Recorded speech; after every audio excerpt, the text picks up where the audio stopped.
train lays down a rhythm track.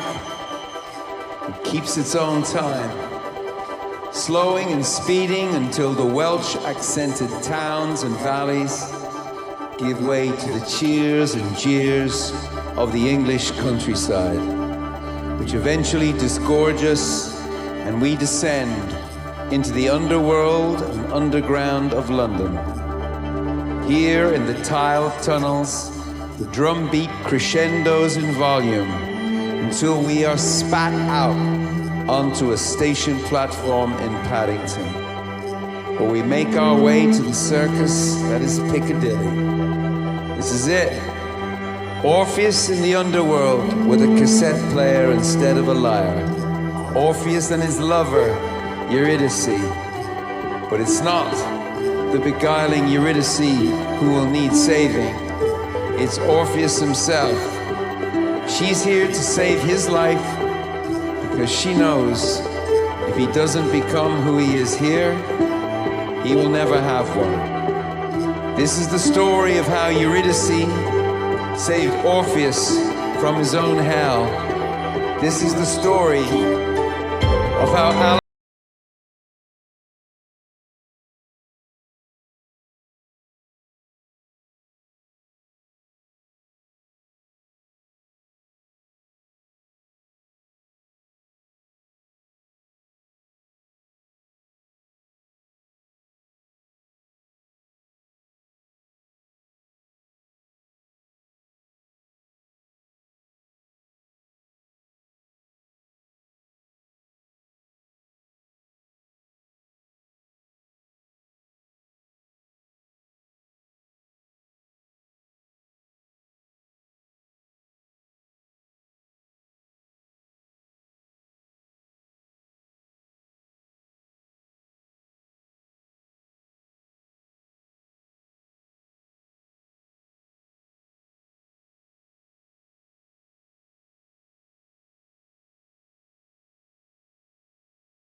you feel what some pray for, others steal. Blessings not just for the ones who kneel. Luckily, lucky me in the company of Jackknife Lee,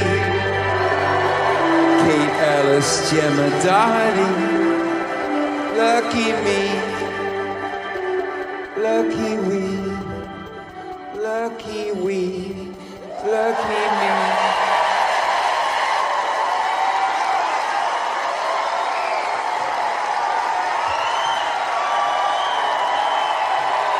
Hello. Welcome to my half-man show. Can I just say this feels somewhat transgressive to meet you here without my bandmates? But I have their permission for one night only. Orpheus at the Orpheum, San Francisco, the city of city lights, where Allen Ginsberg first howled. Might I say you look very well read? We're not burning books here tonight, but one of us may set himself alight. Lights go down.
Hurt.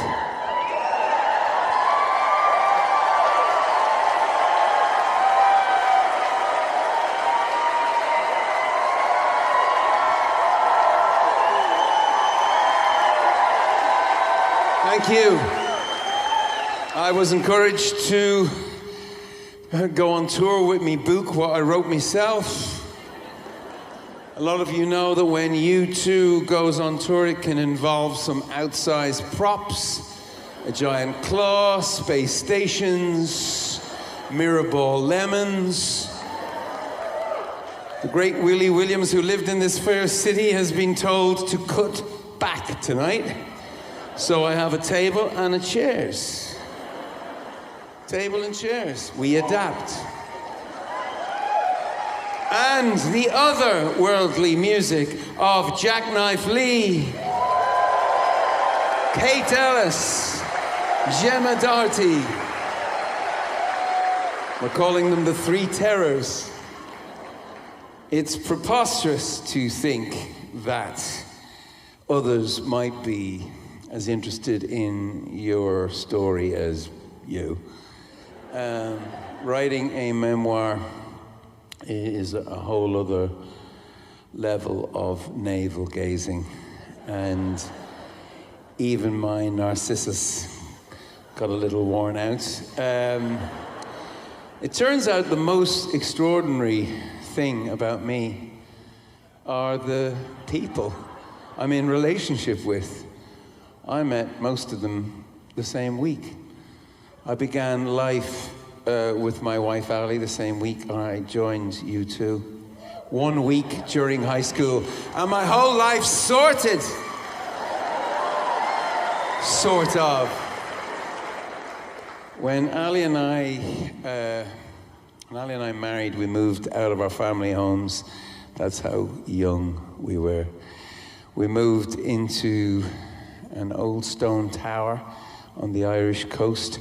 Spare us the furrowed brow of earnest young men reading and writing poetry. I read W.B. Yeats' The Tower, and then we moved into one. If you'll indulge me, along with my bride, let me draw you a picture of this place. Okay. The walls of the Martello Tower were made of granite and 7 feet thick. It was a fort containing 3 circular rooms, 2 bathrooms, and a kitchen built into the walls. The living room was like a granite igloo with an opening onto a solid stone winding staircase. leading up to the lookout that we slept in, where we built a glass room from which we could look over the promenade of the seaside town of Bray. A lighthouse. I know. Ali? Well, Ali will let her soul be searched, but only if you arrive at her fort defenseless. Have you half a chance at challenging her own almost unbroachable defenses? It's the only way over that drawbridge. Wasn't 2 years into our marriage and I could see my young wife in prolonged moments, returning to the vast silence she holds inside herself. She was suggesting that even when I was home, I wasn't home.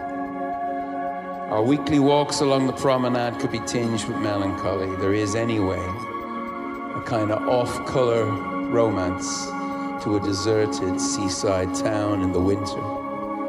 Your heart's opera scored by the sound of the tide crashing over a stony beach, shushing everything as the waves try to make up their mind whether they're leaving or staying, leaving or staying, leaving or staying. White waves kissing black stones, shushing all around.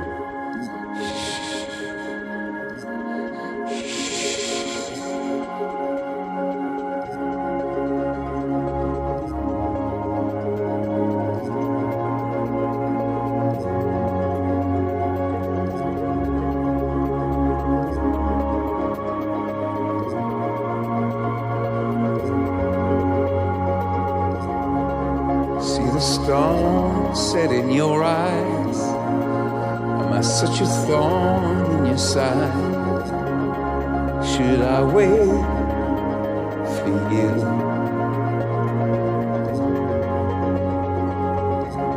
The sleight of hand and the twist of fate, on the bed of nails you make me wait.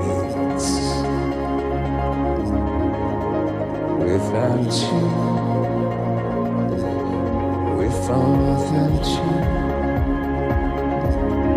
without you. Through the storm, you reach the shore. Give it all the hour more, and greedy for you. With or without you.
Thank you. It's nice to be together again, is it not?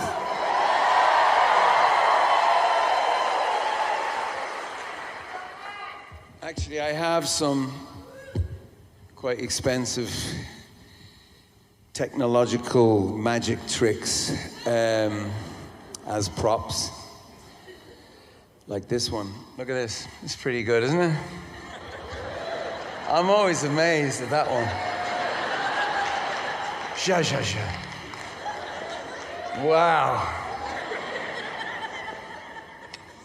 Some clever people around here. Just saying. They can count, but can they spell? Look, tonight I'd like to try out some scenes from Surrender, me book, what I wrote myself. The next one's from the first chapter, a dramatic opening. Could have been a dramatic closing. You see, I was born with an eccentric heart. In one of the chambers of my heart, where most people have 3 doors, I have 2. 2 swinging doors, which at Christmas 2016 were coming off their hinges. The aorta is your main artery, your lifeline.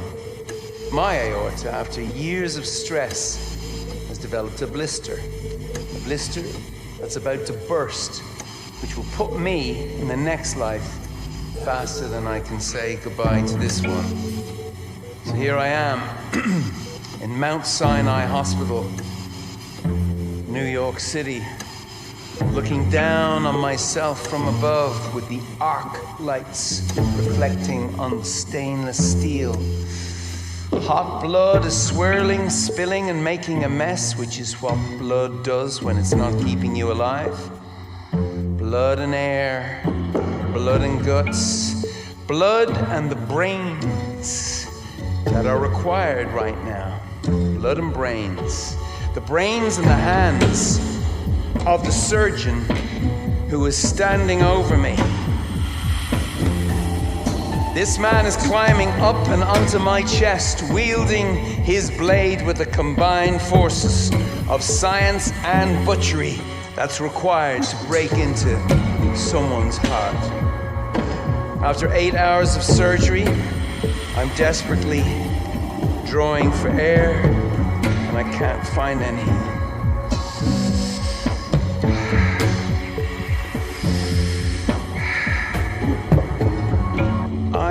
I always thought my gift was to find the top line melody in a song, in a room, the hook, the clear thought I had to sing or sell. Oh, baby, gonna make a salad in your heart. Oh, Tyler, baby, make another piece of my heart.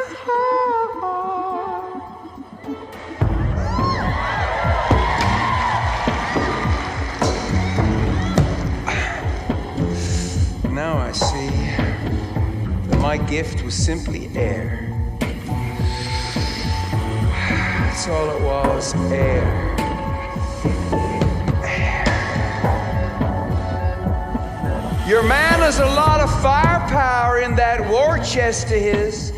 That's the voice of the man who sawed through my best breastbone and is speaking to my wife and next of kin, Ali, after the surgery. We needed extra strong wire to sew him up. He's probably at 130% a normal lung capacity for his age.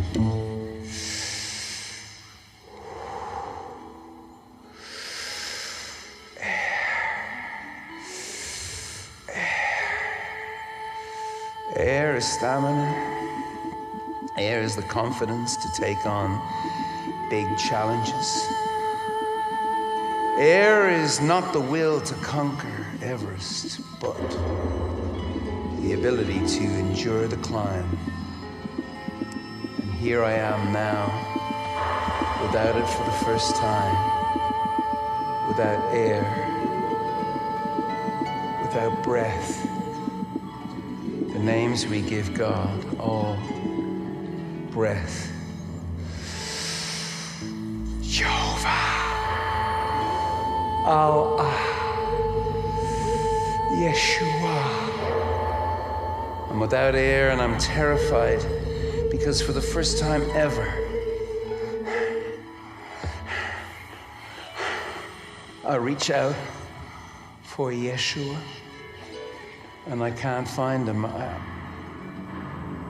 Just when I really need God, God is silent. Is it me that's moved? But who holds these hands that hold my heart? Where is the great physician? Where is the great physician? How did I get here? Without air, without a prayer, without an aria.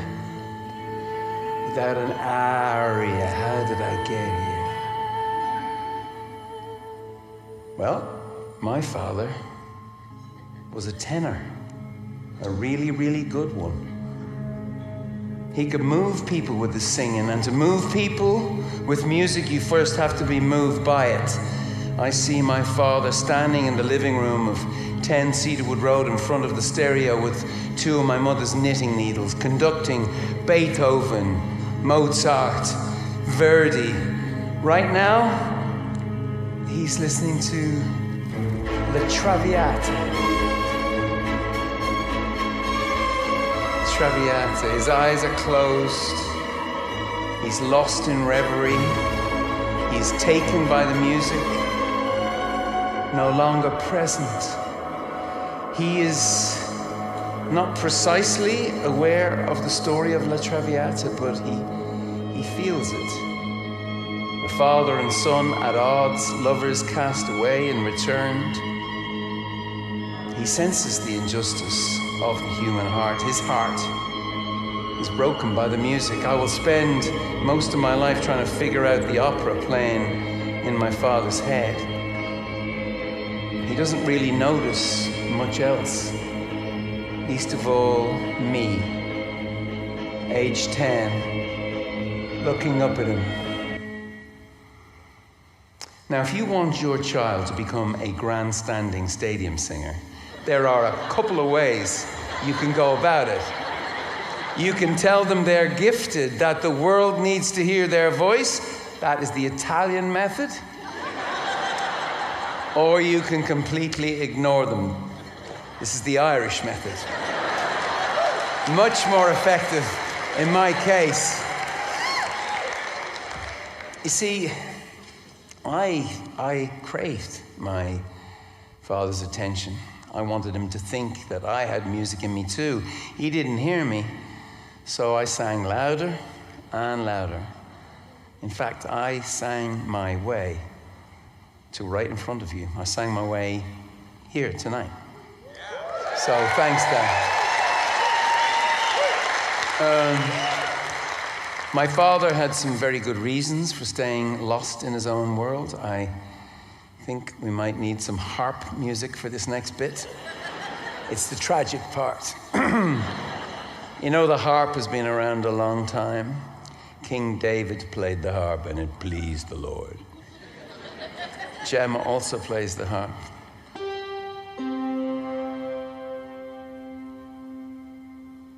My mother, Iris, died when I was 14. The last time I saw her alive was at her own father's funeral. This sounds almost too Irish, I know. But this is my story. I am stuck with it. As my grandfather's casket was being lowered into the ground, my mother collapsed. I stood watching as my father and my older brother carried her to the car to drive her to the hospital, where she died of an aneurysm. It happens. I felt useless, so I prayed. My father's response to this tragedy was to never speak of her again. With Iris gone, our home at number 10 Cedarwood Road is becoming its own opera. I'm locked in a house where 3 men are living in rage and melancholy, a house where the name of our grief is never spoken. Iris, my mother's name is Iris. The house became a river of silence in which I might have drowned had my big brother Norman not thrown me a lifeline. He gave me a guitar, his guitar, a shield, a weapon, a confidant, another voice to pray with. Music. 1, 2, 3, 4.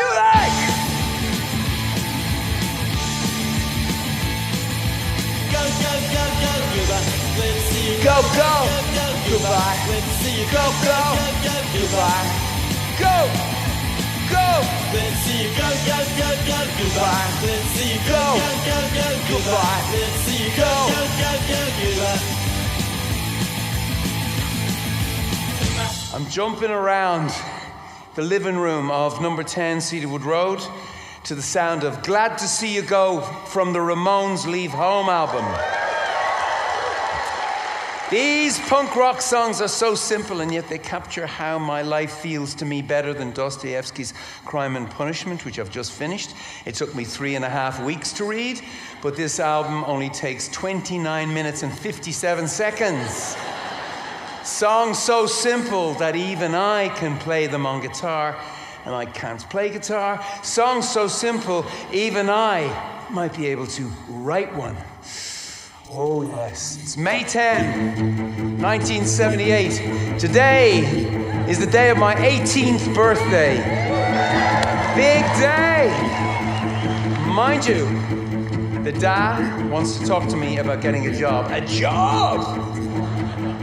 A job is where you do something you don't really like for 8 hours a day, 5 or 6 days a week in return for money to do the things on the weekend you want to do all the time.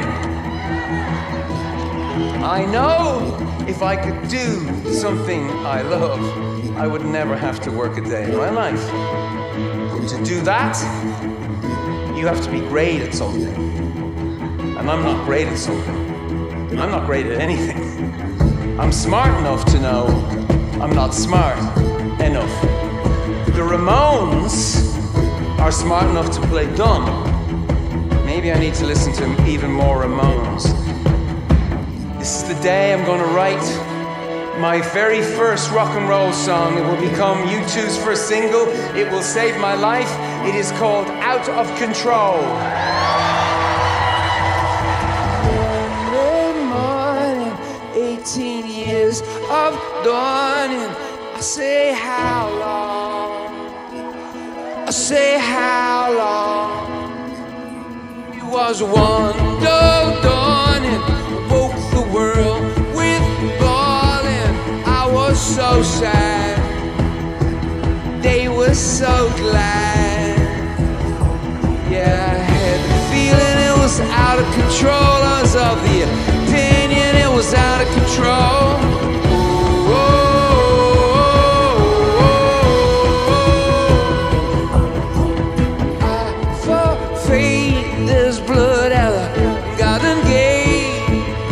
I said, child, in his child. One day I'll die, the choice will not be mine, but it's never too late. You can always fight fate. Yeah, I had spirit, I had soul, even then I was out of control. Oh, oh.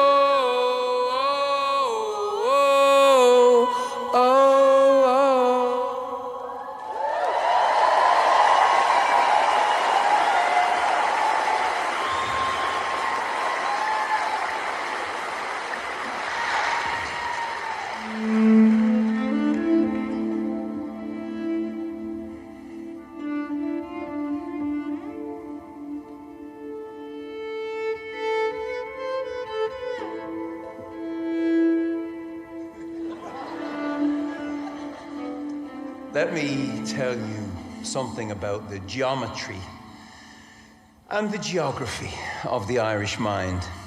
The Irish mind is best understood as being like an Irish pub. You go to forget, but in the end you're drowning in memories and salt and vinegar crisps and black stuff. Finnegan's Pub is not just my local, it is its own country with its own laws and customs. It is the domain of Dan Finnegan and his sons. It's a constitutional monarchy with Dan head of state and his sons running the government. His eldest, Donal, the Prime Minister, or Taoiseach, is 6'4", and depending on the hour and the state of the state, can appear 6'7". I would not want to mess with Donal Finnegan, or his brothers, or his sisters. Finnegans are fine people, but there is a code, a strictness, a reverence for tradition, indeed, a respect for opera, and for the kind of man who might know how to wear tweed, like, say, my father, Bob. Now, within the nation of Finnegans is a small Italian consulate, the Surriento Lounge, which is where on a Sunday I would meet my father for a drink, and we would sit there and not talk to each other. I would order a pint, which in Dublin is always a Guinness. He, the Catholic, would order a Blackbush, Bushmills being a Protestant whiskey from County Antrim.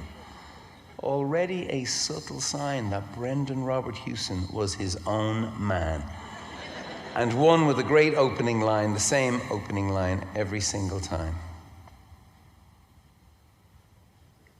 Anything strange or startling?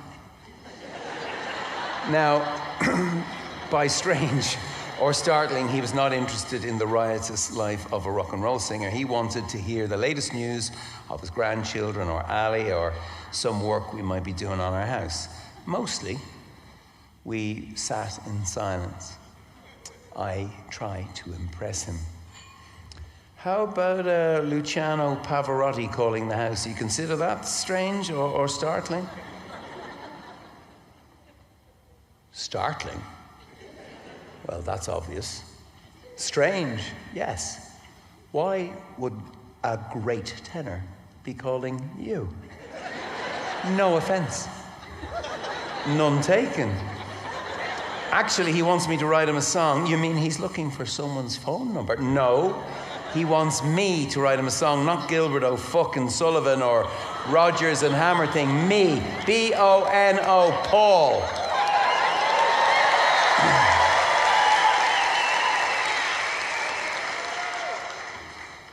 You. A baritone who thinks he's a tenor. Yeah, me. Pavarotti wants me to write him a song. Now who's the fucking idiot? He is.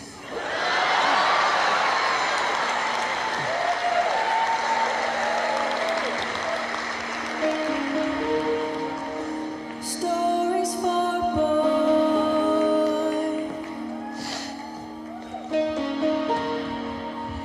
Drummer seeks musicians to form band. How casually our destiny arrives.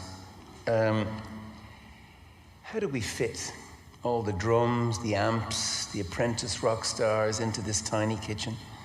On that first Wednesday afternoon after school, it felt as if no one was in tune but Larry Mullen, who appeared quite at home around all this teenage chaos. Well, it was his home, it was his kitchen. But everything I still love about Larry's playing was present then. This primal power, the snare bouncing off the walls, this indoor thunder I thought would bring the whole house down. Let me introduce you to Larry Mullen.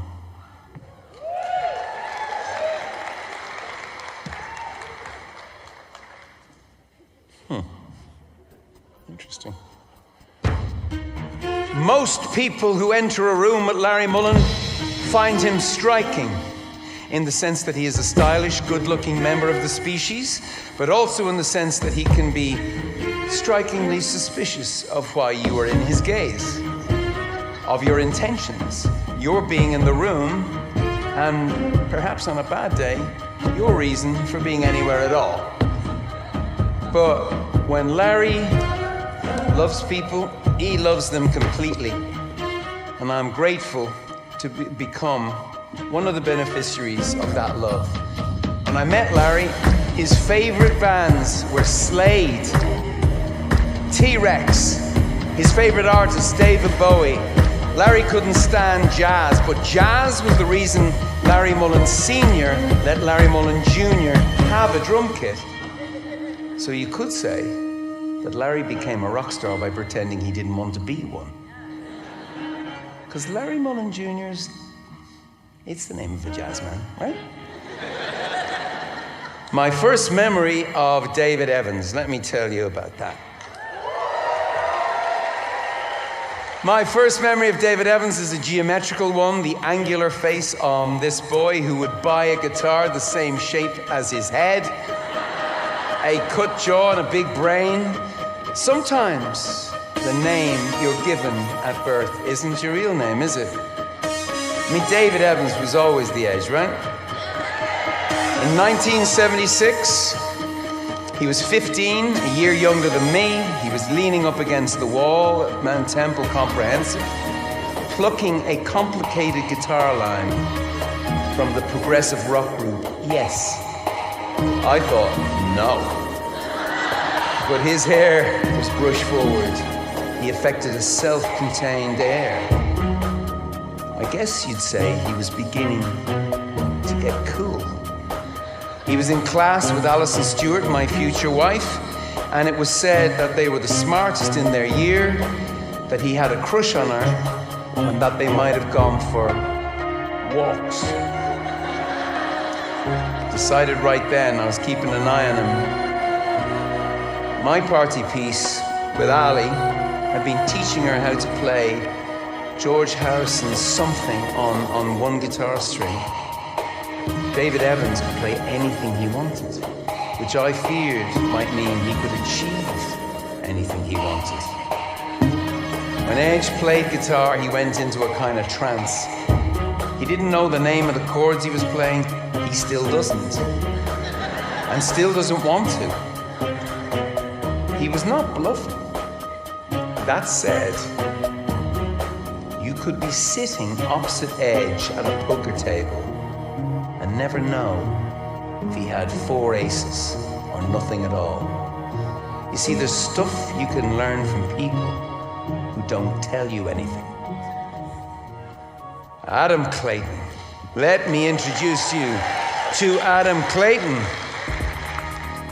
Adam Clayton, a true believer in rock and roll, only one commandment: 4 strings are better than 6. He had the style, he had the attitude, the ambition. Only problem was he couldn't play, which wasn't really a problem as I couldn't sing. He appeared to us for the first time swaggering through the gates of Mount Temple in an Afghan coat that looked like it contained a whole herd of sheep, a Pakistan 76 t-shirt to keep it real.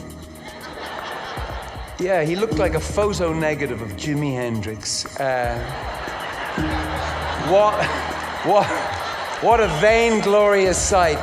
And what an opening line to impress this ashtray of a social experiment on the north side of Dublin. Where might I find the smoking room?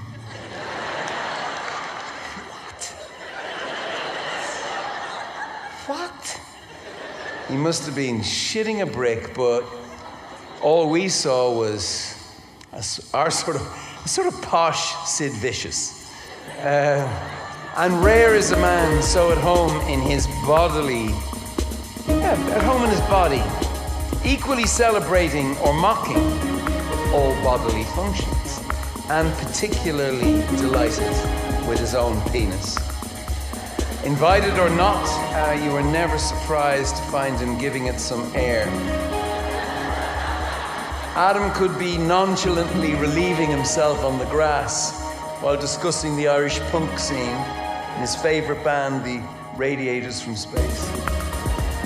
The singer's name is Stephen Rapid, and he rapidly suggests that we change our name from The Hype to, wait for it,